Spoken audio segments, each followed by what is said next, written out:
Hello, मी प्रनिशा पाडावे. आज मी एक नवीन रेसिपी घेऊन येत आहे. ज्या रेसिपीचं नाव आहे पनीर मसाला. आता आपण हे सगळं मिक्स करून घेतलं आहे. आता ह्याच्यामध्ये आपण घालूयात पनीर. मी ही फ्रेश क्रीम टाकते आहे. ही एकदम ऑप्शनल आहे. जर तुम्हाला टाकायची असेल तर तुम्ही टाकू शकता. आता वरनं आपण टाकूयात कोथिंबीर.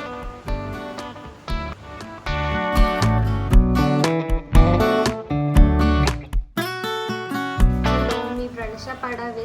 आज मी एक नवीन रेसिपी घेऊन येत आहे. ज्या रेसिपीचं नाव आहे पनीर मसाला.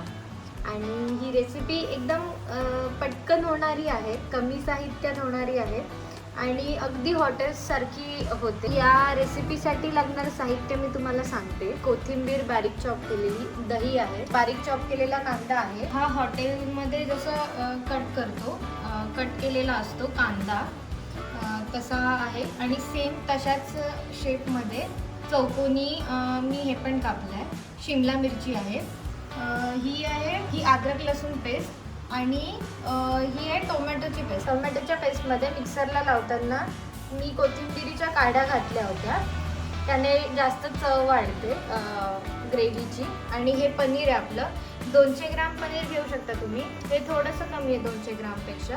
आणि हे मसाले आपले, ह्याच्यामध्ये चिकन मसाला आहे, हळद आहे, मीठ आहे, मालवणी मसाला आहे आणि काश्मीरी रेड चिली पावडर आहे. चला तर आपण मॅरिनेशन स्टार्ट करूया. मी एक बाउल घेतला आहे. ह्या बाउलमध्ये आपण सगळ्यात आधी दही घालूयात. दहीमध्ये आपण ही अद्रक लसूण पेस्ट थोडीशी घालूयात आणि ही थोडीशी राहिलेली आहे. ती आपण फोडणीमध्ये घालूयात. त्यानंतर आपण हे मसाले ह्याच्यात घालून घेऊयात सगळे. आणि शिमला मिरची,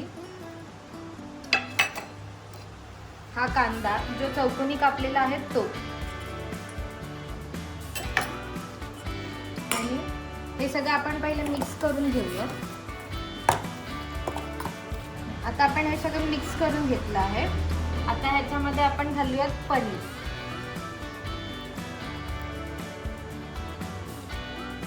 पनीर शेवटी घातल्याचं कारण पनीर मॅरिनेशन करताना तुटायची शक्यता असते. पनीर सगळ्यात शेवटी घालून आपण हे सगळं एकजीव करूयात. आणि हे 10 ते 15 मिनटं ठेवून दिलं किंवा लगेच बनवली ग्रेव्ही तरी काही हरकत नाही. तुमच्याकडे वेळ असेल तर तुम्ही एक 10 ते 15 मिनिट हे मॅरिनेट होऊन द्या. 2 मोठा चम्मच मी तेल घेतलं आहे. आता आपण जिरा असेल तर जिरा टाका. आता सध्या माझ्याकडे जिरा नव्हता त्यामुळे मी जिरा नाही टाकत आहे, पण जिरानी टेस्ट येते. जिरा टाकल्यावरती मग हा कांदा टाकायचा जो आपण बारीक चॉप केलेला आहे.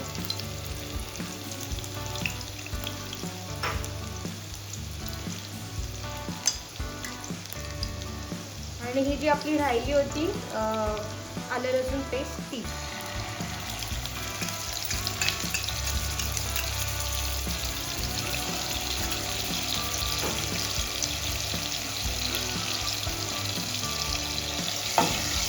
गॅस थोडी स्लोच करायची.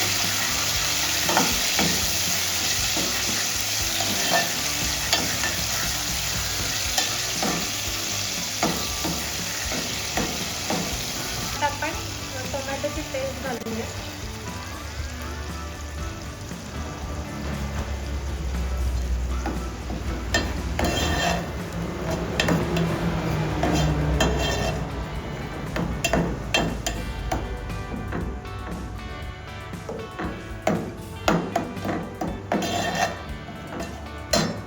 टोमॅटोची प्युरी आपण टाकली आहे ह्याच्यामध्ये आणि एक झाकण ठेवून चांगली शिजवून घेऊयात तेल सुटेपर्यंत. चांगली हे आता आपण काढून बघूयात. तुम्ही बघू शकता मस्त तेल सुटलंय. आपली टोमॅटो प्युरी चांगली शिजली आहे, कांदा चांगला शिजला आहे.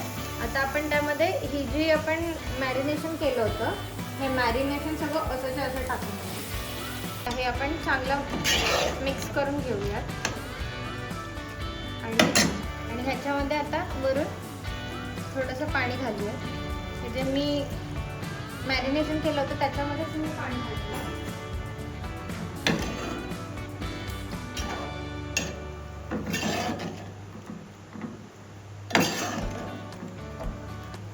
मी ही फ्रेश क्रीम टाकते आहे.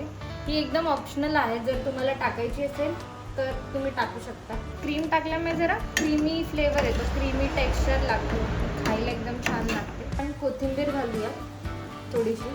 अर्धी कोथिंबीर आपण पूर्ण रेडी झाल्यावर टाकूयात आणि आता ही आधी टाकूया ती फ्लेवरसाठी. आता आपण झाकण देऊन एक मीडियम फ्लेमवरती 10 मिनटं तरी वाफवून घेऊयात आणि चेक करूयात की हा कांदा आणि ही जी शिमला मिरची आहे ही व्यवस्थित शिजली पाहिजे. ही शिजली तर छान लागते, कच्ची राहिली तर चव चांगली नाही लागणार. त्यामुळे ही शिजेपर्यंत आपल्याला फक्त शिजवून घ्यायचं आहे. आपण चेक करूयात आपली ग्रेव्ही.